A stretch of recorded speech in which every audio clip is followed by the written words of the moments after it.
அனைவருக்கும் வணக்கம். இந்த கொஸ்டின் வந்து பார்த்திங்கன்னா ரொம்ப ஈஸியான கொஸ்டின், ரொம்ப கஷ்டம்னு நினச்சிக்கிட்டு இருக்கீங்க. இப்போ நடந்த குரூப் 1ல் கேட்ட கொஸ்டின் இதை பாருங்கள். ஏவோட வேல்யூ, பியோட வேல்யூ, சியோட வேல்யூ கொடுத்துருக்காங்க மூணுமே.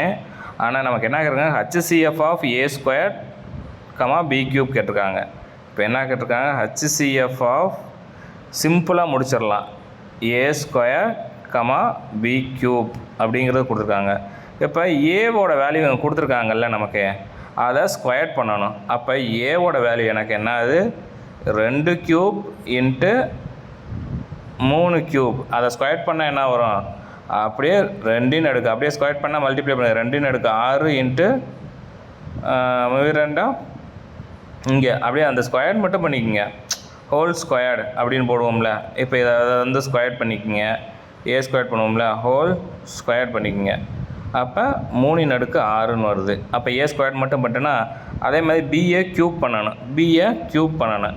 அப்போ பிஏ க்யூப் பண்ணால் எனக்கு என்ன வரும், 3 ஸ்கொயர் த ஹோல் க்யூபு, ஓகேவா, into 5 cube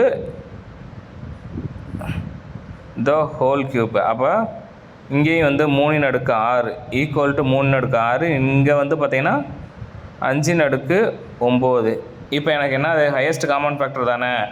ஏலையும் பிலையும் highest common factor என்ன இருக்குது, இங்கே 3 அடுக்கு 6 இருக்குது, இங்கேயும் 3 அடுக்கு 6 இருக்குது. ஹையஸ்ட் காமன் ஃபேக்டர் வந்து பார்த்திங்கன்னா எனக்கு என்ன வருது, HCF of highest common factor ரெண்டுலேயுமே வந்து பார்த்திங்கன்னா எனக்கு என்ன கிடைக்குது, 3 அடுக்கு 6 அப்படிங்கிறது இருக்குது. அதுதான் ஹையஸ்ட் காமன் ஃபேக்டர் ஃபஸ்ட்டு இதுக்கு. அப்போ 1க்கு மட்டும் தெரிஞ்சால் போதும். அப்போ ஏங்கிறது வந்து 3 அடுக்கு 6 இருக்குது, மற்ற எங்கே எல்லா இடத்துலையுமே 3 அடுக்கு 6ங்கிறது இல்லை. ஈஸியாக இதே ஆன்சர் அப்படின்றது போட்டு போயிடலாம். நன்றி.